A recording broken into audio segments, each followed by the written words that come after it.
We met again, and she was my blind date. My name is Caleb Stone, 29, working as a marketing strategist at a boutique agency. That night, coming out of overtime, my phone screen nearly froze from the barrage of notifications. It was my Aunt Linda. Tomorrow night at 7. Don't you dare bail. I found a girl for you. She's a teacher, great personality. I stood on the curb, holding a lukewarm container of Thai takeout, staring at the wall of texts and voice notes. The cold wind bit at my nose, mixing with the smell of chili oil. Linda sent photo after photo, all pixelated screenshots where I could barely make out a silhouette. With your current situation, if you aren't proactive, you're pushing 30, Caleb. I sighed, dropping the takeout into the basket of my electric scooter. Neon signs flashed around me.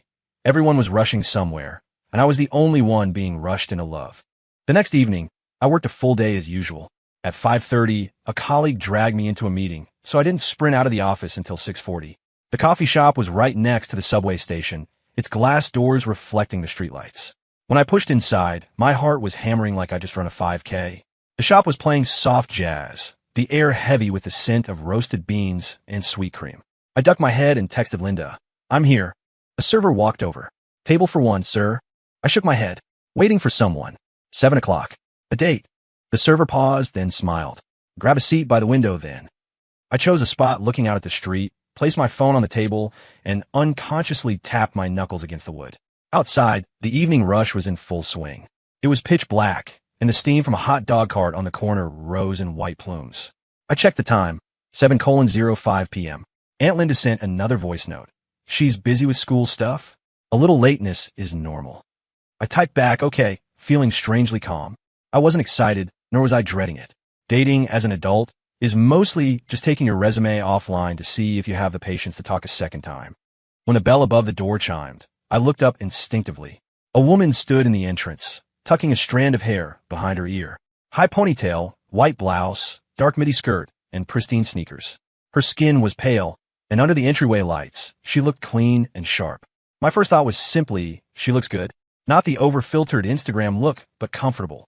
Her eyes held a hint of fatigue, like she hadn't quite shaken off the workday. The server approached her, and her voice drifted over the music. "I have a table for 7. The name is Stone." Her voice was clear and cool, neither overly soft nor cold. My heart gave a small jump. I didn't know why, but just the sound of it triggered a vague sense of familiarity. The server led her toward me. Her pace was measured, like someone used to controlling the tempo. As she got closer, I noticed a small, pale scar on the web of her left hand. It looked like the kind of scrape you get as a kid that heals over time. I froze, a very old image flashing through my mind. The hallway lights in an old tenement building were half broken. A little girl with pigtails was squatting at the top of the stairs, tears dripping off her chin, the skin between her thumb and index finger scraped raw and bloody. "Kale, don't play with him anymore. It hurts." The voice was childish, but stubborn as hell. I furrowed my brow. The woman was already standing at the table, offering a polite smile. Caleb Stone. Her eyes were bright, the corners slightly upturned, focused intensely when she looked at you. I stood up and nodded. "That's me." She extended her hand. Imana Brooks, high school English teacher. The moment our fingertips touched, I noticed her hand was cold. "Hannah Brooks." The name circled in my head, but didn't connect to any specific face. I found a logical explanation, just a coincidence. She sat down, placing her bag beside the chair with efficient movements. "Sorry for being a few minutes late. Faculty meeting ran over." "No problem." I ordered 2 lattes and a slice of cheesecake. She smiled. "You're well practiced at this." I looked down at the menu. My family has set me up enough times. The script is usually the same. Hannah hummed in agreement, her gaze drifting to a pair of noisy elementary school kids outside the window. Her look softened, the look of someone used to dealing with that age group daily. I followed her gaze and suddenly asked, "Where do you teach?" "A school nearby." "Southside, a slightly run-down public high school." As she spoke, the tip of her right finger gently tapped the rim of her coffee cup. I stared at that finger for 2 seconds, feeling an inexplicable irritation. When we were kids, the crybaby girl who lived across the hall loved to tap on things when she was thinking. Her name was Hannah. Just Hannah. Same first name, different last name. I kicked the thought away like a ball. Adult memory often fabricates stories to fill in the gaps. The coffee arrived, steam rising between us. I asked why teach. Kids are impossible these days. She stirred her coffee, the corner of her mouth lifting in a self-deprecating arc. Maybe because I had a few terrible teachers growing up. I wanted to be a different kind. I chuckled. That's an honest reason. She looked up at me. And you? Strategy planning. I hear the overtime is brutal. It's okay. Better than I expected. I described my job blandly. Small agency, miscellaneous projects, average pay. I didn't embellish it, nor did I sell myself short. Does your family pressure you? Constantly. I lifted my cup, the steam hitting my eyelashes. They see everyone else's kids getting married and having babies, so they think I need to follow the rhythm. Hannah laughed softly. It wasn't polite. It was genuine. What do you think? Me? I thought for a moment. I think marriage requires both people to know exactly what they're doing. It shouldn't be about shutting other people up. The smile on her face faded slightly, replaced by a momentary daze. That's a very sober take. The air was quiet for a few seconds. The playlist cycled to the chorus of an old rock ballad, the vocalist's voice raspy. I suddenly heard her humming along, barely audible. It was the song the corner store in our old neighborhood used to play on loop. My throat tightened. You listen to this stuff? She stopped, looking at me with a half smile. Back in my old neighborhood, 15 years ago, the corner store played this constantly. You wouldn't know it. In that instant, my fingertips tingled. Old neighborhood. 15 years ago. Corner store. Put those words together, and it was like someone switched on a light in my brain. I asked instinctively, did you used to live on the north side? On that old street that dead-ended at the elementary school, with a really loud bodega out front? Her hand, holding the spoon, paused mid-air. Hannah looked up, the calm in her eyes shattered by surprise. After a long moment, her voice dropped low. How do you know that place? I didn't answer immediately. I stared at the faint scar on the web of her left hand. That scar, in my memory, used to be bright red. I laughed suddenly, and the laugh felt a little bitter. Because I grew up there. My family lived across the hall from a little girl who looked a lot like you. When the sentence landed, I already knew the answer. I just needed her to say it. Hannah looked at me, searching my face for old traces.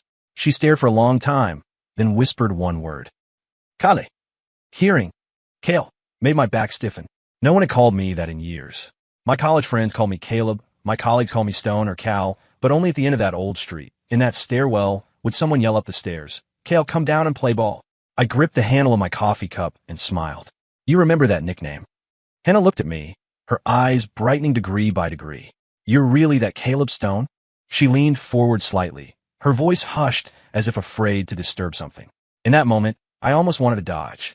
Not because I didn't want to admit it, but because I realized that acknowledging it would drag out an entire box of memories I'd shoved into a corner 10 years ago. I nodded. I am. Northside Elementary, the old brick tenements, 5th floor, first door on the right. I recited the address slowly. Your family was on the left. The floor tile by your door was always loose. You swore every time you stubbed your toe on it. Hannah stared for 2 seconds, then burst out laughing. It was completely different from her polite, professional smile earlier. Her eyes crinkled, and her whole demeanor relaxed, transforming from a 20-something teacher back into the girl with pigtails in the hallway. It is you. Hannah picked up her cup, her knuckles white against the ceramic. When I walked in, I thought your back looked familiar. She paused, touching her face self-consciously. You haven't changed much. Just handsomer. Her ears turned pink when she said handsomer. I laughed at the assessment. You've changed a lot. When we were kids, you always had that bowl cut. Now, I wanted to say now you're stunning, but stopped myself and chose a neutral word. Now you're unrecognizable. Hannah rolled her eyes. Is that a compliment? She set down her cup and twirled her spoon, just like she used to poke holes in the margins of her homework with a compass. I was just thinking how wild it is. Growing up in the same place, and now here we are. I thought I was imagining things. The atmosphere shifted instantly from a blind date between strangers to a reunion of old classmates. But the smell of coffee and the bio sent by the matchmaker reminded me that our identities were far more complicated now. When did you move? I asked. Summer before 8th grade. Hannah didn't look at me, her gaze fixed on a streetlight outside. Mom got sick that year. Doctors said we should be closer to the hospital. Plus, my dad sighed. Things were messy. We left in a hurry. We left early that morning. Mom said not to tell anyone to avoid the hassle. Just told the homeroom teacher. My throat felt tight. So you didn't even say goodbye to me. The words slipped out, surprising me. It sounded like complaint. I hadn't thought about it much over the years, really. But sitting under the warm yellow lights of the cafe, facing the person responsible, the grievance of my teenage self suddenly surfaced. Hannah paused, stunned. She put down the spoon, pressing her palm flat on the table, her voice much softer. I'm sorry. Back then, what the adults said was law. I didn't even know where the new school was. She looked up at me, her sincerity a bit clumsy. I regretted it later, too. Silence hung for a few seconds. I took a sip of coffee, the bitterness suppressing the sudden emotion in my throat. Where did you go after that? Southside. Lived there ever since. Hannah compressed 10 years of life into a few sentences. Went to a decent teacher's college, graduated, came back to teach. She paused and smiled. Pretty standard path. Nothing legendary. I nodded. Listening to her plain narrative, I felt a strange dislocation. I had been through a lot in 10 years, too. Failing entrance exams, transferring colleges, graduating, job hunting, moving cities, then coming back here. In those moments, I'd occasionally flash back to a little girl with a backpack waiting for me at the school gate.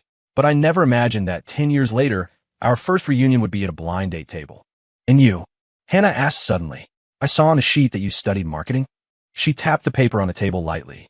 So realistic. I took a breath and awkwardly summarized my resume. I skipped over the ugly parts like resigning, unemployment, and pulling all-nighters in a rental to fix proposals. It's okay. Haven't starved yet. I used that phrase to cover up a lot of embarrassment. Hannah didn't say, wow, amazing, or give me the men need to be ambitious speech. She just asked, where do you live now? Sharing a place near the office. Buying a house isn't really on the radar yet. I smiled, keeping the bitterness out of my tone. You? With family. Teacher, housing near the school. Hannah spread her hands. You know, teacher salaries. Being able to feed myself is a miracle. Talking about money, we didn't push deep. We silently agreed that was a topic for later. A couple walked in the door. The guy carefully took the girl's bag and pulled out her chair. The girl laughingly complained he was fussing too much. The scene stung my eyes a little. I couldn't help but ask, have you dated anyone before? It wasn't an outrageous question for a blind date, but it felt less like checking a box and more like asking an old friend about their lost years. Hannah didn't answer immediately. She took a small sip of coffee. I have. One in college, and one after I started working. She paused, then added, both broke up. Why? I realized it was intrusive after I asked. But Hannah wasn't upset. She smiled a bit perfunctorily. The first one, we graduated and went different ways. The relationship scattered, just like our internships. The second, she stopped for a few seconds. The second one felt teaching wasn't glamorous enough. Low pay, no big future. I raised an eyebrow. So he thought you had no ambition. Basically, Hannah's eyes held no tears, no anger. Just calm, cold resignation. He went into sales, made my salary 3 times over. When we split, he said something pretty honest. What? He said, you're a good person, Hannah, but you're too settled. I'm afraid if I stay with you, you'll slow me down. She mimicked his tone lightly, but her knuckles were white. I didn't rush to speak. Saying, he doesn't deserve you, meant little in moments like this. I just looked at her and mentally did the math. A teacher, stable but on the margins of the system. Me, a strategist at a small firm, unstable projects, mediocre income. In the dating market, we both belonged to the average, maybe slightly below tier. I could guess what our parents expected. And you? Hannah threw the question back. How many for you? I was taken aback. 2. One in college. Long distance killed it. One after work. She thought I earned too little, couldn't see a future. I shrugged. She said being with me was too hard. We exchanged these similar reasons, and the irony filled the cafe. It was as if we had circled our respective tracks, only to be herded back to the starting line by reality, bumping into the kid we used to fight over snacks with in the stairwell. So you're here today because... Hannah asked. Pressure. I confessed quickly. Mom thinks I'm pushing 30, and if I don't settle down, I'm doomed. Aunt Linda is a busybody. She knows a ton of high-quality girls, so I got put on the roster. I said roster with a touch of self-mockery. You? Same. Hannah looked down and smiled. After Mom got better, she found herself a new mission. She says a woman needs to at least have the wedding before 30, or it gets harder. She paused and looked at me. So today, are we just completing a mission for our parents? Pretty much. I wanted to brush it off with a joke, but a sincere, stupid question slipped out. So today, seeing that it's me, are you disappointed? I wanted to slap myself as soon as I said it. Hannah froze. She looked at me earnestly, trying to tell if I was joking. Finally, she smiled. A slow, genuine smile. No. Compared to a total stranger, at least. She tapped her spoon on the table. At least you're the guy who would pull me up when I fell and call me a dummy while doing it. That word dummy threw me back to the stairwell 15 years ago. I looked down and smiled, not pressing further.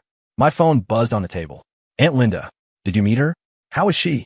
How is she? Followed by a string of question marks. I glanced at it and locked the screen. This coffee lasted longer than I expected. The conversation drifted from work to childhood, then back to reality. By the time we stood up to leave, it was nearly 9:30. The wind outside was strong. Hannah smoothed her hair back and zipped up her coat. "I'll grab a cab. I'll walk you to the corner." The words came out before I thought about them. By dating etiquette, it wasn't crossing a line, but we both knew this walk felt different than a standard post-date courtesy. Streetlights stretched our shadows long. We walked side by side, separated by a narrow strip of shadow. At the intersection, she stopped. Ideally coincidental today. Hannah looked at me, her smile restrained. 10 years no see, and the first time we meet, it's a setup. She raised her hand and shook her phone at me. "Once you approve the friend request, I'll pull you into our middle school alumni group chat." I blinked. "That thing exists?" "Yep. You didn't have a phone back then. Who told you to block everyone out of your life?" She finished speaking, took 2 steps back, and hailed a car. The headlights illuminated her profile. Just as she turned to open the door, I spoke. She paused. It was the first time tonight I hadn't called her Hannah. "Yeah. In these 10 years, I occasionally wondered, if you hadn't moved away, would things be different?" It was a silly thing to say, but I said it anyway. Hannah's hand on the door handle tightened slightly. She looked back at me, something complex flashing in her eyes before reason tamped it down. "People always have to move forward, Kale." She smiled. "Let's just pretend, for now, that this was a normal setup arranged by the adults. As for the past, we can talk about it slowly when we have time." The car door closed, sealing her voice behind the glass. The car merged into traffic, the taillights shrinking to a red dot. I stood at the corner, and my phone buzzed. Her friend request popped up. The contact name was just one word. When I got back to the rental, it was past 10. The living room was dark, the only sound the humming of the fridge. I kicked off my shoes, and before the second one hit the floor, my phone started vibrating. A barrage of messages lit up the screen. "Aunt Linda, did you see her? Send me a photo. What's the vibe? She's a teacher, good temper, honest family. Be serious about this." She added a staring eyes emoji. I leaned against the entryway wall, fingers hovering over the keyboard for 2 seconds, finally typing. "Met her. She's nice. We're from the same neighborhood." The call came immediately. "You child, what does nice mean?" Linda's voice was loud. "Is she pretty? Is the job real? What's the family situation?" I took off my other shoe, wedging the phone between my ear and shoulder as I walked in. "She's pretty. The job is real. I don't know the family details yet. Asking to see the family registry on the first date seems rude, doesn't it?" Linda huffed audibly. "You and your mouth. Always dancing around the point." She lowered her voice. "You aren't exactly a hot commodity in the dating market right now. If you meet someone decent, put some effort in." I looked at the dim light bulb, feeling suddenly exhausted. "Yeah, I know." I hung up, and a text notification popped up. It was a new contact. Name Han. The corners of my mouth lifted uncontrollably. I tapped to accept. She replied instantly. "Home yet?" Before I could type, she sent another. "Heads up, your Aunt Linda added me," followed by a facepalm emoji. I sat on the edge of the bed, laughing. "What did she say to you?" "Praised you to the heavens. From the sweet kid who shared his toys to the hardworking professional you are now." I imagine Aunt Linda holding her phone, face glowing with pride as she ran her PR campaign for me. My temple throbbed. "How did you respond?" I asked. A pause. I said, from what I remember, he was a stubborn kid. But on rainy days, he'd give his umbrella to someone else and run home in the wet. I froze for 2 seconds. My brain suddenly flooded with a very old rainstorm. Yellow streetlights, muddy potholes in the complex courtyard. She was running behind me with her backpack, calling me an idiot while holding her bag over her head. A ping brought me back. "Sleeping?" "No, but you? Don't you have class tomorrow?" "Used to it." She sent a photo. A desk covered in notebooks, a red pen, and a tea bag tag hanging out of a mug. "Grading for another half hour. Go to sleep early, or you'll be mean to the students." I typed it out, sent it, then stared at the photo for a while. It was ordinary, boring even, but I realized something. Often, married life is just 2 ordinary people surviving the night in the cracks between notebooks and teacups. I stared at the text box, hesitated, then typed one line. "Free Saturday? I'm off." She didn't reply instantly. 10 seconds later, a question mark appeared. "Why?" "I want to buy you dinner." I added, this time, not arranged by Aunt Linda. Silence on the other end. "Sure, but I have to stop by the stationery store to buy supplies for the class. If you want, you can come along." I smiled. "Deal." We started at the stationery store. Saturday afternoon, the weather cleared up. I arrived at the subway entrance 30 minutes early. The bubble tea shop next door had a line, A kid was hugging his mom's leg, screaming for strawberry flavor. I stood by the escalator, replying to work emails. I was shoving my phone back in my pocket when I heard someone call from the side. Caleb. I looked up. Hannah stood in the sunlight. No ponytail today. Her hair was down, pinned back on one side with a clip. White t-shirt, jeans, a canvas tote bag. She looked much more relaxed than at the blind date. She walked over and waved a hand in front of my face. Zoning out, wondering if you'd be late. I was 5 minutes late to the date. I'm 10 minutes early today. That's plenty of face given. Let's go. Stationery store first. The store wasn't far. Inside, it was walls of colorful pens and notebooks. She didn't think, just marched to a specific aisle. Do all teachers shop with this much purpose? I followed her. I'm a regular donor here. She pulled out a stack of composition notebooks, flipping through them. A few kids in my class can't afford supplies. They didn't have them when school started, so I'm stocking up for them. She said it naturally, like she was saying buying napkins on sale. Watching her pick through items, the restlessness in my chest settled. There were gentle details in life I hadn't noticed before. At the register, she thrust her phone forward to pay. I tried to block her. My treat. You said you're buying dinner. She glanced at me, tone calm. Notebooks aren't dinner. I paused and laughed. We walked out into the slanting afternoon sun. There was a small diner nearby, the kind I went to with coworkers for cheap, clean eats. Not fancy. Here. She looked at the sign. Sure. I thought you'd pick one of those places that looks good on Instagram, but tastes like cardboard. I coughed, feeling seen. Those places are for posting photos, not for serious talking. Are we serious talking this meal? She stopped walking and eyed me sideways. I nodded. We should talk about something other than the resume. The diner was crowded. We squeezed into a small table by the wall. The AC was struggling, and the breeze smelled of frying oil. I ordered house specials and added a sour soup. The soup is for you, I explained. You used to love sour stuff. Hannah's hand holding her chopsticks paused. She stared at me for 2 seconds. Good memory. Do you remember stealing the braised pork from my lunchbox? Your mom made it better, I said shamelessly. You always took 2 pieces. My mom thought you were starving and started packing extra. She smiled at that, her eyes curving into crescents. Your mom was really nice back then. She still is. I sipped my soup. Just loves rushing me to get married. Mine too. Hannah pouted. After you left the other night, she called me. She asked, is his job stable? And most importantly, does he own a house?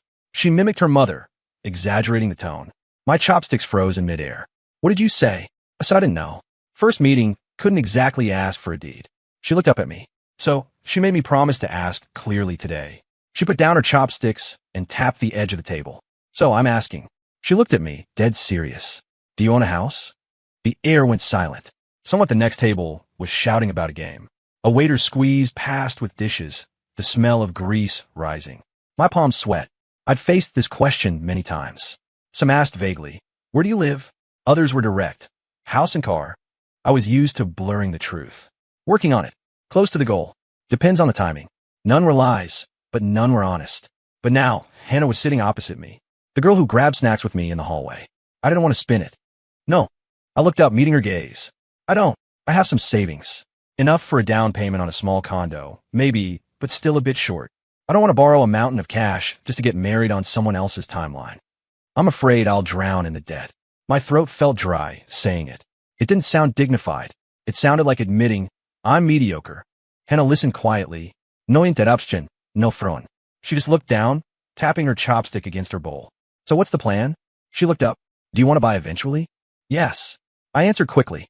But I wanted to be within our financial means, not just to give someone else an answer. I paused, then added, and I don't think owning a house determines if someone is worth marrying. The statement was a bit hard. I knew reality wasn't that idealistic. But I said anyway. Hannah looked at me and suddenly smiled. A slow smile, like she was digesting something. You know what?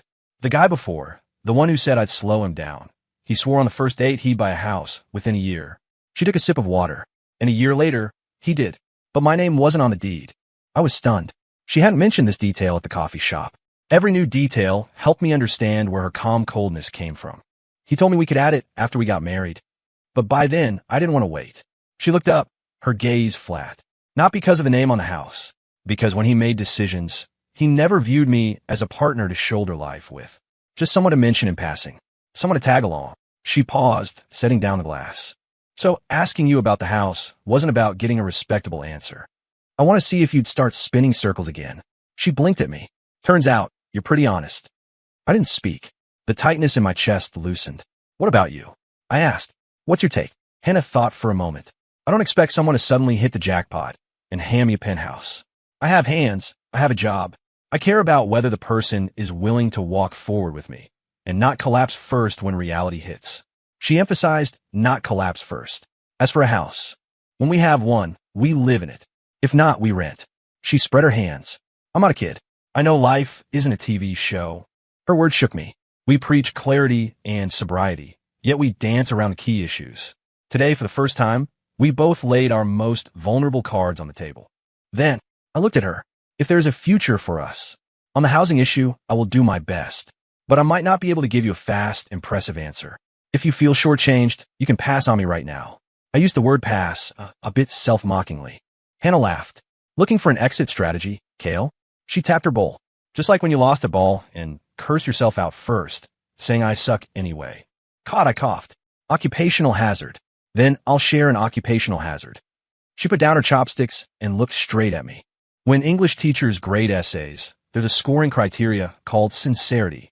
What you just said, pretty or not, at least it didn't sound like a script. That's a passing grade in my book. She paused. As for the future, we can see as we go. But there's one thing I won't compromise on. I raised a brow. What? If we ever get to the marriage step. Hannah gripped her water glass, voice low. I don't want that decision to be because someone got annoyed by the nagging or was afraid of losing face. I want it to be because we both thought about it and decided this works. Her eyes were steady. In that moment, I realized something. I thought I was the sober one, but the person across from me was clearer than I ever imagined. We walked out of the diner together. It was fully dark, the street lights flickering on one by one. She swung her tote bag over her shoulder, walking slowly. Gonna report safety to your mom? I asked. Not yet. She kicked a pebble on the sidewalk. Saying it's nice is too dismissive. I'll tell her when I actually feel it's nice. She turned to me. You? What will you tell your mom? I thought about it. Same as today. No speening. I'll tell her the person I met is my childhood friend. She's great, and she's smart. As for marriage, that's up to us. Hannah laughed. Sounds classier than it's nice. We parted at the intersection. She got on a bus, taking a window seat. As it pulled away, she waved. My phone buzzed shortly after. A message from her. For now, let's be friends. The next one followed immediately, but not friends to appease the elders. Friends to try this out for ourselves. I stared at the text for a long time. Finally, I typed 2 words. Okay, let's try. 3 weeks after saying, let's try to Hannah, I finally understood what a trial run relationship felt like. It wasn't an overnight jump to being lovers, nor was it following the standard blind date flowchart. It was more like 2 people gingerly dipping their toes in the water, neither willing to take a huge step forward first. Our texting frequency stabilized at won't disturb you, but fits perfectly in an elevator ride. In the morning, she'd text, up yet? Checking homework. At night, I'd send, done with OT. Heading home. Safe travels. Occasionally, we'd swap screenshots of bizarre student essays, confused coworker behavior, or her mother's daily lethal attempts at matchmaking pressure. Mom just asked, any movement with that Caleb boy? One night, she sent that with a sighing emoji. I said, still getting to know him. She asked, how long does it take? I said, at least longer than picking vegetables at the market. I laughed out loud reading it. Did she yell at you? Yep. Said I was stubborn. She added, what about your mom? I stared at the phone, recalling dinner at home a few days ago. I'd gone back for a rare visit. The smell of the old stairwell was the same, bleach mixed with cooking grease. Mom poked her head out of the kitchen. Change your shoes? Why the sudden visit? I put the takeout containers on the table. Brought some dishes you and Dad like. She complained about the cost, but honestly dumped the food onto plates. Halfway through eating, Dad coughed. Heard you went on another date recently. Mom's eyes lit up. Right, the teacher. Lita told me. She's honest, right? I chewed a piece of rib slowly. She's good. What does good mean? Mom slapped her chopsticks down. You always say good, and then it fizzles in 2 days. She lowered her voice. Job stable? Family okay? Most importantly, did you talk about the house? I put down my bowl. She's a teacher. Family is average. House. I paused for 2 seconds. I'll tell you the truth. Her mom already asked if I have a house. I said no. The living room went silent. The TV blared commercials, but Mom's chopsticks hovered in midair. You told the girl you don't have one. Can you just say that out loud? Dad frowned. Caleb, you aren't young. You can't have 0 foundation. I took a breath and looked at them. I don't own a house. That's the truth. Saying I do is either lying to her or claiming your house as my own. Neither is right. Mom was choked by my words. So what's the plan? You need a plan. I have one. I said the words I'd rehearsed mentally 1,000 times. My job is average, but I'm not slacking. I am saving. I want to stand on my own feet before I talk about property. As for marriage, I hope it's not because someone got annoyed by the nagging. Mom clicked her tongue. You, always lecturing since you were a kid. She complained, but her tone softened. So you and this girl? What's the meaning? Seriously trying. I used the same phrase I used with Hannah. Not locking it down first, not playing around. We're both willing to take a step and see how far we can go. Mom stared at me for a long time, then sighed deeply. Up to you. It's your path.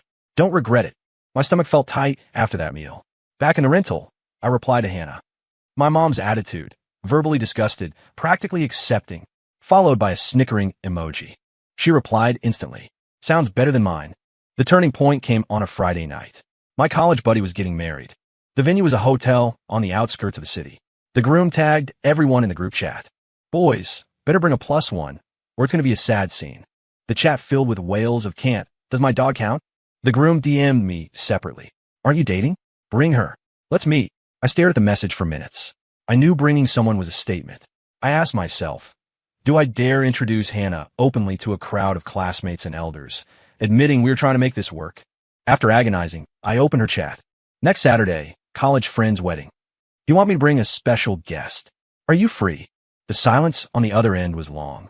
Long enough for me to doubt if I'd moved too fast. Eventually, she replied, is this inviting me as a human shield or introducing me? The phone screen felt hot. I stared at the question. Not a shield. I want to introduce you. If it's too much pressure, pretend I never asked. Another long silence. Just as I was about to put the phone face down, her message arrived. Send me the time and place. I'll see if I have a dress. She added a shopping emoji. The stone in my heart settled into a steady place. On the day of the wedding, I arrived at the hotel early. Massive double happiness signs hung outside, and a red carpet stretched from a door. Classmates walked in groups, smoking, taking photos. I stood at the entrance, greeting people distractedly. Conversations buzzed in my ear. Did you bring anyone? Heard you're on the market again. How's it going? I smiled and said, eat first, gossip later. My phone buzzed in my palm. I'm here, followed by a photo. Pale pink shoes near the edge of the hotel carpet. I looked up. Hannah stood across the street. A knee-length light gray dress, a thin shawl, hair pinned up simply. She stood outside the crowd, looking quiet. I walked forward instinctively. Over here. She saw me and waved. Up close, I noticed her eyeliner was thicker than usual, giving her plain features a touch of formality. You look nice. I finally managed a compliment. She looked down at herself. It's okay. The only decent dress in the closet. Teacher salary, you know. Don't judge the poverty. I shook my head. Not all. Walking into the hotel, we tacitly kept a distance of half a shoulder width. Not close, not far. At the sign-in desk, the groom saw me, eyes lighting up. Hey, Caleb. He leaned out, scanning us. This is... I didn't give him room to riff. My friend, Hannah Brooks. We grew up in the same neighborhood on the north side. Hannah smiled politely and nodded. Congratulations. The groom beamed. Thanks. Make sure to drink a few extra rounds. We sat at a middle table. Halfway through the banquet, the speeches started. The host was enthusiastic. The guests buried their heads in food. Then came the toasts. The bride and groom went table to table. When they reached us, the groom's mother looked at me and Hannah, her smile beaming. Is this young lady Caleb's partner? She leaned in with her wine glass. What do you do? Teacher. Hannah stood up, answering politely. High school. A teacher. That's good. The elders' eyes lit up. Teaching is stable for a girl. She turned to yell at the elders at my mom's table. Look at Caleb, good taste. The whole table laughed. Someone shouted, better hurry up then. Young people delay too much these days. Another uncle asked directly, when's the date? Save us a glass of wine. Watching the conversation slide in that familiar direction, I felt Hannah's shoulder tense. In this setting, she couldn't say don't rush us. That would be rude. Looking at the expectant eyes of the elders, I was suddenly annoyed by this feeling of being pushed. I raised my glass and smiled. We are seriously getting to know each other right now. We aren't kids. We know marriage isn't just a wedding banquet. As for what, I paused, scanning the table. When we both think it's right, we'll send invitations. Until then, we'll just drink to the groom. The comment steered the vibe. An uncle laughed. Listen to that. Young people and their smooth talk. Another shook his head. Your generation thinks too much. But at least no one asked for a specific year. The groom's mom laughed it off and moved to the next table. Once the storm passed, I glanced at Hannah. She was looking down, tracing the rim of her glass. Her fingertips were white. Was that okay? I whispered. Improvised. She looked up, her eyes holding amusement and something else. Buying us a buffer period and leaving myself an exit. She said exit with a hint of irony. I felt poked. Maybe both. I didn't deny it. Hannah stared at me for 2 seconds, then sighed. However, she dragged the word out. At this table, you're probably the only one who actually talks about what we think. To everyone else, marriage is a procedure. She tilted her head, smile faint. I've seen too many people with a process, but no feeling. Every day at school, watching parents fight. Some forgot why they got married in the first place. She spoke without the dramatic complaint of a weary professional, just the calm of someone who had seen enough. I suddenly understood why she had been so insistent before. The toasts ended, and our table dispersed. Some went to smoke. Others crowded the bride for photos. Hannah and I walked to the steps outside the hotel. The night wind blew away the smell of food and smoke. The air was crisp. She pulled her shawl tighter. Back there. Thanks, Hannah said softly. If it were anyone else, they would have just played along and said, maybe next year to make the elders happy. My mom would have died of joy. Your mom is probably already planning the wedding in her head. I laughed, but I didn't want to offer a fake promise as a gift. Unfair to you. Unfair to me. She glanced at me. Aren't you afraid my mom will say you lack ambition? She can say it. I shrugged. As long as she admits her daughter isn't trying to use marriage as a springboard. If we're both unambitious together, at least it's fair. I chuckled at my own words. Hannah laughed, her shoulders shaking slightly. After laughing, she looked back at the edge of the carpet. You know, Kale. Her voice dropped. In that moment, I suddenly felt, if that day ever really comes, and I'm standing on a stage, asked, do you take this man? I probably wouldn't be so scared. Her eyes flickered when she said scared. Assuming the groom is willing to stand on the same side as me in front of a crowd, like you just did, instead of trying to please all the elders first. I looked at her, and something soft hit me in the chest. The wind blew from the side, messing up the hair by her ear. I reached out, stopped midair, didn't touch her, but pointed. Hair's messy. She tucked it behind her ear, her profile clean in the light. I gathered a little courage. So what I said back there, does that count as a mic test for the future? It was subtler than a confession, but more sincere than I like you. She paused, realizing, then laughed. You. Even a confession needs a paragraph of logical setup. Habit. I smiled too. I'm afraid later you'll look back and say, he just said some nice things in the heat of the moment. That would be a loss. Hannah didn't retort. She just looked at me and slowly extended her hand. Then hold onto the mic. She opened her palm in front of me. Whether you want to keep testing depends on your performance. Her hand was pale under the lights, calluses from pins visible on her fingers. I watched for 2 seconds, finally placing my hand on hers. The moment our fingertips touched, my heart felt like it was gently shoved. She didn't grip hard, just gave a symbolic squeeze. Then let go. Let's go back. I have early study hall tomorrow. She turned toward the curb. I stood there, watching her taxi leave. My phone buzzed. She sent a message. Tonight's performance. Teacher gives it a good. 4 excellent. Keep trying. I stare at the screen and smile for a long time. That's the benefit of sobriety. No rushing blindly into love. No setting a date just because people pushed. We just shook hands and told the truth once. But that once was enough for me to know. If I ever stand on a wedding stage, I don't want people to just remember the limo and the banquet. I want to remember tonight, when she stood on the same side as me against a room full of irrelevant people. After the wedding, our trial relationship moved a tiny step forward. Not an overnight leap to boyfriend/girlfriend, but subtle shifts. My contact name changed from Hannah Brooks to Han. Morning wake-up texts went from checking homework to did you eat breakfast? And sometimes, walking to the corner, she'd naturally grab my arm for a second, then release it like nothing happened. I didn't call it out. Adults muster courage with difficulty. Calling it out is cruel. Wednesday night, she messaged me. Free Saturday? Mom has a follow-up at the hospital. I want you to come. No emoji. It felt heavy. I remembered her mentioning moving in 8th grade because of her mom's illness. That memory wasn't background noise to her. Yes, I replied. Send the address. I'll meet you at the subway. The hospital was on the south side. Saturday morning wasn't too crowded, but the registration line was long. Hannah wore a dark trench coat, hair tied back, looking more like a doctor than a relative. How is she? I whispered by the elevator. Stable mostly. She gripped the folder of lab slips tight. Doctor says annual checks are mandatory. Can't get careless. Her voice lowered on careless. That was the stone hanging in her heart. Blood draws, lines, waiting. The process was as tedious as I remembered. We sat on hard plastic chairs in the hall next to an old man, coughing incessantly. Hannah watched the electronic board tick through numbers. Mom used to hate the smell of hospitals. She spoke suddenly. When she was admitted, she encouraged everyone else in the ward. I asked her once if she was afraid of dying. She said yes. But she was more afraid that she hadn't set me up properly yet. Hannah pulled the corner of her mouth. So once she got better, she transferred all that energy into matchmaking. Not letting go of me is her way of completing the mission. I turned to look at her. Her brow was furrowed, finger tracing the edge of the folder. And you? I asked. Are you afraid of her pushing? Yeah. She stared ahead, smiling faintly. But I'm more afraid of her falling down one day. I don't dare think about her having regrets if she doesn't see me married.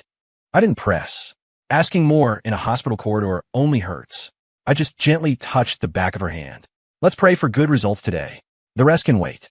She hummed, yeah, and didn't pull away. The results came faster than expected.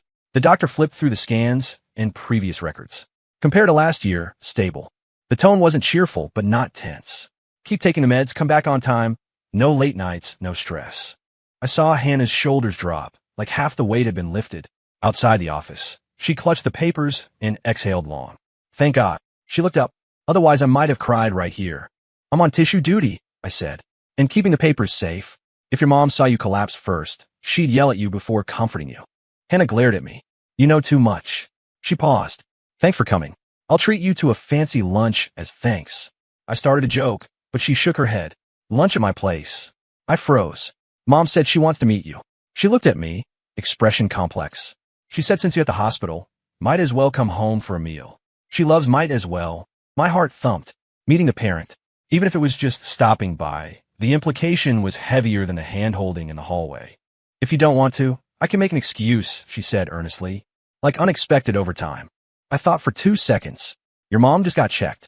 If I bail now, she'll never want to see me again. I took a breath. I'll go. Have to meet eventually. Hannah's place was a walk-up, 5th floor. No elevate. When she opened the door, the smell of food wafted out. Mom, we're back. Results are good. Look at the sheet later. A figure in an apron popped out of the kitchen. Really? That's great. Voice booming, sounding more like a market haggler than a patient. Mrs. Brooks came out holding a plate. She was younger than I imagined, thin but with sharp eyes. Seeing me, she paused, then smiled enthusiastically. This is Caleb. Come in. Make yourself at home. Standard pleasantries, but with scrutiny in her tone. I greeted her politely. Hi, Mrs. Brooks. I held up the fruit bag. Grab this downstairs. Hope it's okay. Oh, you shouldn't have. Mouth said no. Hands took it efficiently. Busy at work? Did you take off time specifically? It's okay. No overtime on weekends. I answered truthfully. You young people. No rest. She sighed smilingly. Back at the factory, I never rested. Hannah was raised by my mother mostly. She mentioned the past to show off resilience, not to complain. Lunch was served quickly. 3 dishes, 1 soup. Home cooking, infinitely better than my takeout. Taste it. Mrs. Brooks put food on my plate. Not as good as his grandma's probably. Young people have picky mouths. It's great. I was honest. Better than takeout. Come often then. She segued smoothly. Our house is simple. Don't mind it. Mentioning house, she glanced at Hannah. I knew that wasn't just modesty. The first half of the meal was cordial. She asked about my hometown, and I mentioned the North Side Street. She slapped her thigh. I remember. Your mom was so nice, always inviting us over. I smiled, feeling nostalgic. Adults' memories stop at the dinner table. Kids' memories stop in the stairwell. As the topic shifted from past to present, the air changed. You do strategy planning? Mrs. Brooks sipped soup. Pay okay. Average. I didn't inflate it. Enough to live. Honesty is good. She set down her bowl. But you know, prices are high. She looked at Hannah. A girl goes out into the world. You have to consider things. This was a circling phase. I knew what was coming. Sure enough, she paused and cut to the chase. Caleb, I'll ask straight. Do you own a house? No setup, just a kill shot. The table was silent. Chopsticks hitting bowls sounded loud. Hannah paused, about to speak, but I beat her to it. Mrs. Brooks. I looked at her. Hannah asked me this too. My answer is the same. No. I left no exit. I don't own a house right now. I have savings, but but there's a gap for the down payment. I don't want to lie to you or use my parents' home to fake my ability. Mrs. Brooks looked at me, silence lingering. She wiped her mouth with a napkin. You're honest. Her tone was unreadable. When do you plan to buy? Depends on work and savings progress. I was dead honest. If all goes well, 3 to 5 years for the down payment. 3 to 5 years. She repeated. How old are you? 29. At 5 years, you're 34. She calculated fast. My daughter is 28. You say buy in 5 years, marry in 5. You want her starting over with you in her 30s? She emphasized starting over. Hannah frowned. Mom, don't calculate like that. Who says house first, marriage second? Shut up, Mrs. Brooks cut her off. You preach ideals to students. When it's you, if you don't plan, I have to. She turned to me, eyes sharp, honed by a life backed into corners. I know you young people talk about struggling together, but look at my health. I have one daughter. A mother fears that when she's gone, the person beside her daughter can't even provide basic stability. The air froze. She just had a medical check, face pale, but her eyes burned. Not just hostility, alertness. My knuckles tightened. It wasn't nice to hear, but not wrong. Most of the time, I think I'm pragmatic. I know reality. I know passion doesn't pay bills. But in this moment, I can't calculate as clearly as you. I said internally. Out loud, I said, Mrs. Brooks, I understand your fear, but I can't promise house in 3 years. Her name on the deed, just to please you. I'm afraid I can't do it. That answer gives no security, she judged instantly. Don't blame me for being real. A man's worth depends on if he dares to commit. Mom, Hannah snapped. Don't, Mrs. Brooks glared. I'm saying it to his face. So he knows I don't want fairy tales. I want to know you won't be homeless. I suddenly understood why Hannah saved so desperately, why she cared about settling down. Her mom rose from the sickbed years ago thinking, my daughter won't be left behind like me. I looked at Hannah, head down, lips tight. The misery of being stuck in the middle was written on her face. Mrs. Brooks, I put down my chopsticks. You can think I'm not good enough. Say my conditions don't match hers. I accept that. But if I promise a future, I don't believe in just to make you happy.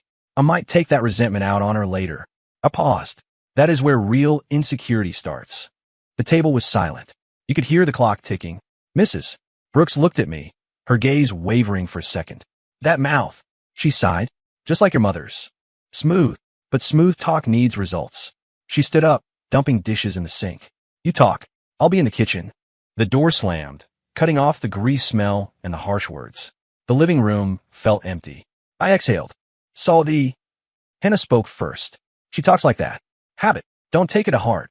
It's not just you. She looks at everyone near me with a magnifying glass. I shook my head. Parts of what she said weren't wrong. Just sharp. Don't apologize for her. I looked at her. And you? How do you see this? What do you want? I was nervous asking. If she stood with her mom, our trial run was scrapped. Hannah was silent for a long time. Then she looked up. I don't need a house in 3 years. I don't need a salary guarantee.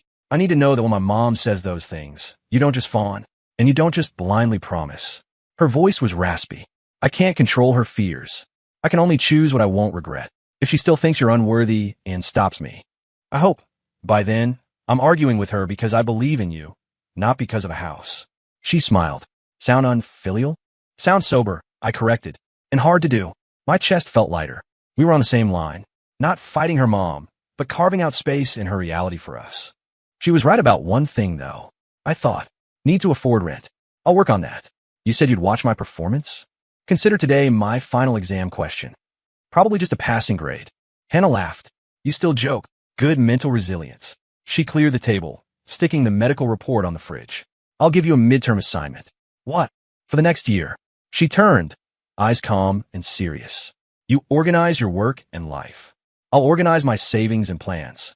This time next year, we sit down and audit the books. Not to satisfy her, to see if we dare to take the next step. She didn't dance around next step. I nodded. Deal. If my balance sheet is ugly next year, you can fail me on the spot. Caleb, stop cushioning with jokes. She shook her head, but didn't argue. Leaving Mrs. Brooks didn't say anything harsh. She stood at the door. Take your meds, Hannah. She looked at me complexly. Young people have ideas. Just one thing. Courage on the lips better turn into numbers in the bank. I nodded. I'll try. Not for face. So I don't embarrass myself later. Walking down the stairs, the wind was cold. Hannah pulled up her scarf. On the ground floor, she stopped. Thanks for not feeding my mom lines back there. She looked sideways at me. She talks tough, but knows when she's being played. Being real makes me feel safer than I'll make her the happiest woman alive. I felt a strange resilience. So, teacher's grade for today? I asked. She thought. Class participation, good. Homework attitude, excellent. Overall, she smirked. Solide B+. Want an A? Show me the paper next year. I inhaled the cold air. Done. I'll consider revision week started. Some people charge into love blind. We couldn't. We were too sober. Sober enough to plan the exit at every step. Yet, walking out of her building for the first time, I had a thought. If I ever stand at the city clerk's office, I hope the person at the other window is her. 3 months into our audit plan, I got kicked out of the game. Monday morning, the boss called us into the conference room. No proposals, no client briefs, just a stack of HR notifications. My heart sank. Veterans knew this meant nothing good. Business is shrinking, structural adjustments required. The boss's eyes darted away. I looked at the paper. My name was second. Severance was legal, but the mental translation was unemployed. Colleagues cursed or slammed tables. Some feigned indifference. I didn't scream. I took my paper and walked out. Winter wind hit me, flapping the notification. Standing outside the office building, tracing the paper, the first image wasn't Rent or my mom. It was the fridge at Hannah's apartment, the medical form, and the sticky note. Audit the books next year. My ledger just started with unemployed. Humiliating. Phone buzzed. Hannah, students have monthly exams. I'm practicing. Eat breakfast. A whip emoji followed. I stared at the whip. Understood, teacher. I didn't know how to add, also, I got fired. I didn't go home. I walked my commute route. Buildings looked the same. Glass, coffee, delivery guys. Every door hid a potential layoff notice. Noon. Hannah sent a photo. A desk buried in papers. Caught 3 cheaters. Talking to them this afternoon. I replied, go easy. She sent a sneer emoji. 0 tolerance. I felt like the cheating student. I thought I was not embarrassing at life. Life handed me a retake notice. At 7 p.m., I texted. Done with night study. Just now. She replied instantly. Voice is gone. How are you? I stared at how are you. Was hiding it cheating? I hated the feeling. I sent a voice note. Dear, need to tell you something in person. She sent a location. The diner. Saving you rice. Same diner. She sounded hoarse. You look terrible, she frowned. Bad lunch. Lunch was fine. I stirred my soup. Just signed too many papers this afternoon. Papers. Termination notice. I looked up. Layoffs today. I was on the list. Hannah froze. She whispered, layoffs? I summarized the event. Skipped the boss's future promises. She listened, tapping the table. So, starting today, you're a freelancer. She joked, but her eyes weren't smiling. Passive freelancer. I mocked myself. What's the plan? No comfort, just a real question. Get the severance. Find a job. I said, market is okay here. Might have to take a step down. Pay will drop. I laid it out. Hannah tapped the table. Does your family know? Haven't said. I shook my head. Mom's blood pressure is iffy. Waiting until I land a new gig. Why tell me today? She looked at me, eyes red but dry. Because you think I'm stronger than your mom? Because. I paused. Because we agreed to audit the books. You're the other half of the ledger. Hiding this is worse than hiding it from her. Hannah stared, mouth twitching slightly. Okay, I'll be the vice monitor of this ledger. Vice monitor has opinions. She lowered her voice. 1. Apply to 3 jobs daily. Done. 2. No drinking or gaming all day using job hunting as an excuse. I don't even have games on my phone. I sighed. Alcohol. Maybe a little. Once a month. Fine. Her strictness pulled me out of the depression. We ate and talked. She steered topics away. Student forgot his name on a test. Coworker dieting, but eating the most. Mom obsessed with health videos. Until the last one. Speaking of mom. She looked up. I knew you having trouble would be hard. Why? She set up another blind date. I gripped my chopsticks. She pulled a folded paper from her bag. Name, age, job, income, assets. A concentrated resume. Friend's son's cousin. Hannah explained flatly. Local. Parents in government. Guy is a city official. Stable. House, car. Clean habits. She read it like a police report. My eyes stuck on house, car. Those words outshone stable. She want me to meet him this weekend. Hannah fingered the paper. Her exact words. Look around. See what fits. I didn't speak. The air tasted weird. Not jealousy, just the absurdity of being measured by reality. What do you think? She asked. Want me to go or refuse? Any employed man would answer easily. Don't go. Refuse. Tell her you're taken. The words died in my throat. I couldn't even say job stable. What do you want? I asked. Without me in the picture, would you go? Mom would force me. Hannah was direct. For her health, I'd go reluctantly. And then, see if we talk. She thought. If it's just stats, but no connection, I wouldn't consider it. And with me in the picture, I stared at the paper. Unemployed strategist versus city official with assets. Your mom picks the latter. You? She was silent. Finally, she looked up. Honestly, if I'm choosing a son-in-law for my mom, I pick him. Honest. Stingingly so. But if I'm choosing a partner for me, she paused. I look at who thinks about shouldering the burden when things go bad. Not dodging. You didn't lie to me just now. Didn't say I wanted to leave anyway. That's points for you. She refolded the paper. So the problem is mom. If I refuse, she thinks I'm immature. If I go, do you feel like a backup plan? She looked at me earnestly. You're a stakeholder. Give an opinion. I inhaled. Pride and resentment fought. I chose the same path as earlier. Go, I said. Hannah froze. What? Go meet him. I clarified. Not because I'm quitting. Not because I'm lesser. Because I don't want you throwing regrets at me one day during a fight. I want you to say, I saw better options, safer choices, and I picked this road. Not, I didn't even get to look because of you. My voice was terrifyingly calm. Hannah stared, eyes turning cold. You know what you sound like? The guy who talks logic, but is actually preparing to leave. I'm not leaving. I shook my head. If I wanted out, I wouldn't be here. I'd ghost you. I don't want to ghost. Then why send me to someone else? Her voice dropped low. Are you too sober or scared to bet? Brutal question. I was silent. I am sober and scared. I admit it, but I'm not betting against you. I'm betting against reality. I know a marriage certificate doesn't cover all risks. If we get there, I want you to choose me after seeing the options. Not be pushed to me and then demand I be responsible for your life. Hannah listened, eyes reddening. You talk like you're writing an essay. She laughed dryly. Thesis, supporting points, conclusion. I didn't smile. And you? I asked. Do you dare to bet? Silence. The wind blew napkins on the table. Finally, she spoke. Okay, I'll take it as reviewing the question bank for my future self. See what the other options look like. She looked up. But one thing, I don't want to come back from that date and find you retreated to friend zone. If you can't handle it, say we aren't a match.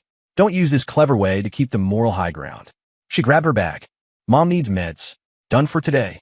I'll see him weekend. I'll tell you the result. I sat on the wooden chair, watching her disappear. Phone buzzed. Message from her. This time, don't just stand on reality's side. Leave some room for being irrational. I stared at the lines. Fingers hovered. I didn't know what to reply. Sitting in the grease smell, I doubted myself. Was sobriety courage or escape? Weekend. Up earlier than workdays. Sky gray. Neighborhood broadcast playing old songs. Bank notification. Severance times deposited. Not an ugly number. But in a bio, it's just unemployed with savings. Not dignified. Noi. Hannah texted. Mom booked 11 a.m. West Side Cafe. Emoji. Expressionless face. Debating what to wear. I sent a question mark. Do you want the date to think you're gentle or mom to think you're obedient? No reply. Then neither. Don't want to look like merchandise. I paused. Wear what's comfortable. Don't prop yourself up for anyone. She replied fast. Okay. What are you doing today? Submitting resumes. Deleted. Job hunting. Sounds less like rotting in bed. Hannah sent a do well emoji. Picking clothes. Submitting homework later. She sent the location. I was editing my resume. Blued out on the map pulsed. I shouldn't look. I looked. Cafe wasn't far. 2 subway stops. I stared at the route. 2 voices. 1. Don't be an idiot. 2. You aren't stealing her. Just checking. Have a coffee nearby. I cursed my midlife crisis at 29. Shut the laptop. Grab my coat. Cafe on the corner. Limited pour over sign. I stayed across the street at a bubble tea shop. Ordered cheap lemonade. Sat by the window. Phone buzzed. Job app notification. Recommended jobs. I swiped it away. 10:50. Hannah appeared. Beige sweater, dark coat, low ponytail. Clean. Not the wedding look. She checked her phone, looked around. Didn't see me. 11:00. A man arrived. White shirt, trench coat, polished shoes. Nodded perfectly. Impeccable. They went in. I gripped the lemonade cup. Drank a mouthful. Sour. I realized how pale my sobriety was. Ideally, I'd rush in. I didn't. I sat there. Phone buzzed. Stranger. Hello, Caleb Stone. Young voice. HR from company. Saw your resume. Want to chat next week? I froze. Next week works. I fixed my tone. When? Wednesday, 2 p.m. Bring portfolio. Hanging up, staring at Wednesday, 2 p.m. My heart steadied. Life wasn't all bad news, but telling anyone now felt awkward. I looked at the cafe. Blurry shapes. Wanted a cigarette. I don't smoke. Drank the lemonade. 11:55. Hannah came out.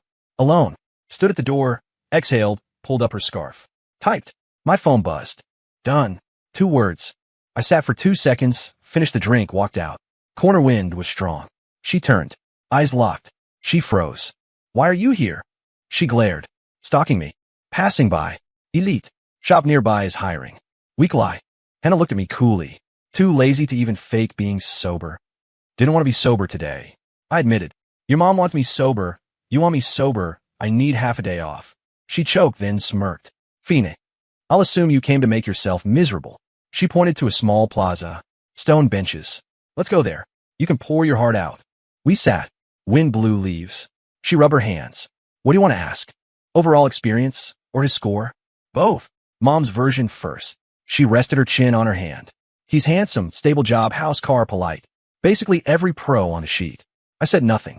My version. She leaned back. He never asked what I like. Only asked, can you move cities after marriage? Will you quit to raise kids for 2 years? I frowned. He thinks teaching is a throwaway job. Said if I want, I could be a housewife. Hannah grimaced. Said his mom is frail, needs care, and help with the kid. She paused. I asked, what if my mom needs care? He said, you have her dad, right? Hannah laughed coldly. Added, girls should find a reliable man so they don't have to be tired. Sounds logical. I said flatly, assuming the reliable man sees you as a human, not an accessory. Exactly. She pulled her scarf up, eyes showing. Score. Objective A+, subjective F. And your mom? She thinks he's gold. Hannah spread hands. Friend says he's scarce resource. Mom worships the pension, house, car, no vices combo. What did you tell her? Said we didn't click. She asked why. I said he was interviewing a wife, not meeting a person. Hannah mimicked her mom. She said I'm pretentious. Said life doesn't have whole people. Your mom is real. I whispered, more sober than you. Reality is reality. She sighed, not the life I want. Wind hit her eyes. She rubbed them. Seen too many realistic marriages in the hospital. Husband acts like a king. Wife is a maid. Everyone says, at least they have a house. She lowered her voice. I'd rather starve. I looked at her. My chest loosened. So, I asked, how do you handle your mom? Truth. She thought. I'll say he's great. Just, not for me. She looked at me. If she yells, let her yell. At least she can't say it's because of you. She paused on you, taking the blame off me. I wanted to laugh. And me? Does my score drop for stalking? In mom's eyes, you aren't even ranked. She was honest. Current attitude. Caleb isn't bad, just poor conditions. We both know what poor means. Her eyes weren't mean, just helpless. And with you, I pretended to be light. Did the bubble tea stakeout deduct points? She looked at me and sighed. I thought you'd be the sober adult again. Lecture me on understanding mom. But you came to watch from the curb. She smiled. That irrationality is more useful than your logic. Should I be more irrational? No. She refused. Too irrational, we starve. She paused. Caleb, you have no job. Reality is there. But understand one thing. I won't cross you off the list because you lost your job. The only one who can cross you off is you. The words hit me hard. Like, she continued, if you think I'm unworthy and back off, I won't chase you. I'll say fine and walk away. Calm tone. No threat. Just fact. I put my hand in my pocket, fingering the HR call note. I got a call today. I spoke. Interview next week. Planner. Lower title, lower pay. But a chance. I stated it plainly. Going. Yes. I looked at her. This time, I want to try standing on your side. With that, I won't cross you off, Chip. If I hold that chip and still fold, I really am unworthy. Hannah listened. Wind messed her bangs. She extended her hand. Palm up. Remember that. Write it on the cover of our audit book. When we audit, we don't just count money. We count if you move forward. I looked at her hand. Thin, pen calluses. I placed my hand on hers. Not a quick shake like the wedding. She gripped hard. Painfully hard. This time, Hannah looked at me. If you retreat without a word, I really won't wait. I know. I nodded. As long as you stand here, I won't retreat. Maybe just walk slower. She smiled and let go. Good. I'll wait and see. See if next year you hand in a cold rational paper or a messy but serious answer sheet. She stood up, kicking leaves. Late. I have to prep lessons. You prep for the interview. Stop being an observer. She walked, then turned. Also, pay for your own lemonade. Can't bill that to romance costs. That was self-inflicted. I laughed and waved. Went on my back. Ear cold. I touched the termination notice in my pocket. Proof of unemployment. Starting point of the next exam. I looked forward to next year. Not to be a tycoon, but to stand before her, admitting messiness without losing face, and hoping we could laugh about that blind date and say, glad we weren't that sober back then. The year went faster than expected. Fast enough that I'd zone out on the subway and realize the audit date is here. Calendar read, checkup plus audit. First is her mom. Second is us. New company west side. Smaller building. Start at the bottom. Pay drop but busy. 10 p.m. finishes. Hannah would text at 9:30. Drink water. Look at the ceiling. Occasionally, if you quit, I was blind. Midnight, I look up from the desk, eyes burning, see blind, and laugh. She was busy too. New school admin. Double inspections. Paperwork mountain. She sent a photo of tests. In next life, remind me not to teach. I replied, remind me not to plan. Minutes later, voice note. Shut up. Your stubborn ass will be a lawyer. Still up all night. Being roasted made the work bearable. I didn't waste the severance. Strict rules. Living expenses from salary. Severance plus savings into a separate account. Note. Our ledger. Every time I checked, it felt like a slow serial novel. Numbers crept up. Footnotes. Less takeout. Freelance gig. Hannah track 2. Impulse buy circled. Needed. Brain fart. She'd send pics. See? More sober than you. Fine. House deed gets your name in bigger font. Sneer emoji. Name doesn't matter. You still do chores. The day arrived. Winter fading. Air cool. Sun decent. Met at the subway. She wore a light coat. Scarf wrapped twice. Nose red. Nervous? I asked. Hospital or ledger? She squinted. Both. Check the body. Check the person. Check the person. She laughed. You're the examinee. I'm a proctor. Hospital routine. Blood scan line. Plastic chairs. Closer than last year. Mom complained about the crowd. Waiting for results. Hannah buried her face in the scarf, staring at the board. Stop staring.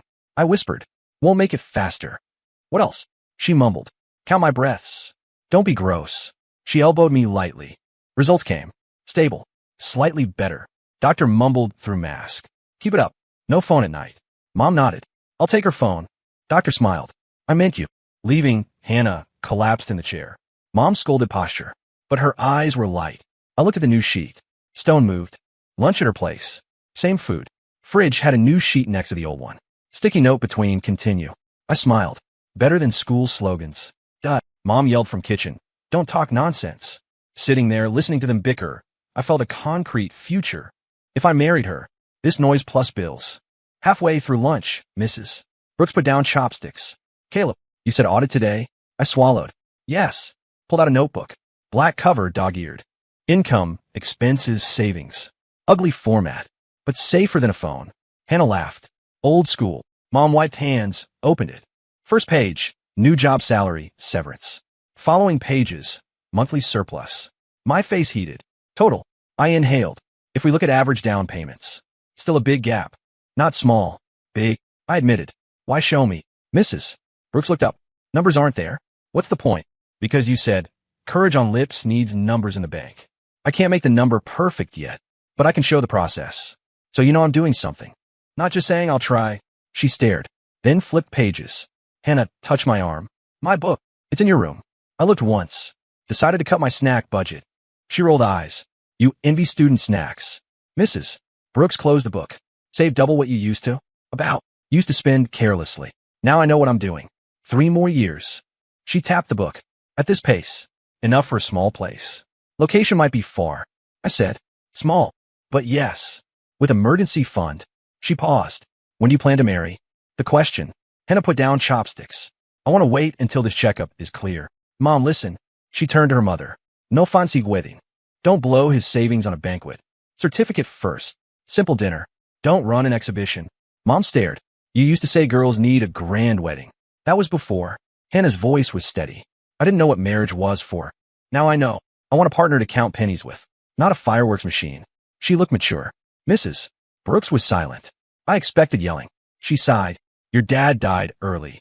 I didn't know anything. Just cried. Debts you, housing. All on me. I realized a house isn't for face. It's a place to cry behind a closed door. Voice raspy. Don't blame me for nagging. I fear you walking my path. I know. Hannah's eyes red. I know. But I won't use house to judge worth. He has no house. But this year, sick or busy, he was in front. Not hiding. I value that. Mrs. Brooks didn't speak.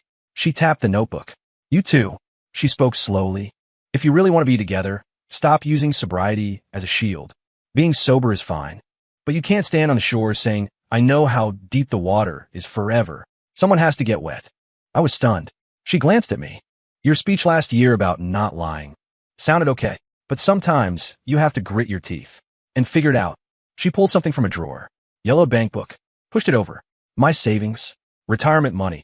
I decided, if I get sick and you don't want nursing homes, come back and live with your daughter. I can't support you forever, but I can help over the threshold. Gap in down payment? Use this. Condition. She looked at us. You plan to live for real. Not divorce in 3 days. I started to say no. Hannah tugged my sleeve. Mom. Soft voice. I won't touch this now. When we actually go to sign the mortgage. You take it out then. Stamp of approval. Until then, it's your safety net. Mrs. Brooks stared, mouth twitching. Girl can talk. If I could talk like that, I wouldn't have been scammed. She shoved the book back. Fine. Here. When you look at houses, I'll bring it. She looked at me. Caleb, can't just rely on talk. If you wrong her, not a penny, and I'll hire a lawyer. I laughed. I need to earn enough so you can hire a good lawyer. She glared, sassing me. Hannah laughed secretly, eyes wet. Squeezed my hand under the table. Hard. After lunch, we went downstairs. Mom talked to neighbors. Hannah and I wandered. At the entrance, she stopped. You know, Kale. She looked at the old building. I used to think marriage was being chosen, checking if I qualify. Now I get it. It's me deciding who I fight life with. She turned to me. You were messy this year, but you didn't hide. So today I felt safe. I felt awkward. And you were tired, but you stood. If I survived, it's because I won't cross you off. She laughed. Even then, we dragged this ledger forward. Afternoon, we opened the book in the living room. Calculated fixed costs, raises her savings. Conclusion, not pretty, but viable. If we skip downtown, go suburban, plus part of mom's help. Budget wedding. 3 years, we get the keys. I circled a number. In these 3 years, we can get the license. Rent, same as now. Difference is, not trying. Official partnership mode. Hannah stared at the circle. Sure. License. Sober version. I am inclined to. I smiled. Not sober version. I put down the pen. I want to marry you. Knowing exactly who we are. Not betting on a best option. She froze. Blushed. That confession is so. STEM. Conditions applied. It's caution. I said. I thought marriage needed thinking. Now I think it needs irrational courage. Or we stay counting forever, drawing maps on the shore. She stared, then laughed. Fine. I'll be irrational. If you back out before the ceremony, I drag you from the courthouse with your mother. Make you stand in the old street. I laughed. And you, if you back out. She thought. I tear the book. Right. Bad investment. Liquidation sale. Start a new one. She extended her hand. Palm up. Caleb, from let's try to now. Year and a bit. If you want to be sober adult, I misjudged.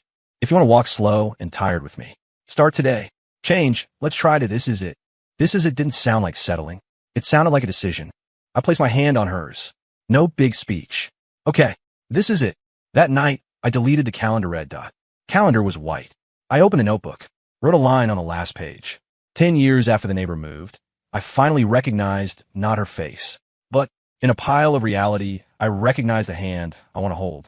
I closed the book. Wind blew the curtains. The suffocation of reality felt lighter, not because we had the house, but because, starting today, the book wasn't mine alone. Not a drill. It was the life ledger we wrote together. Story complete.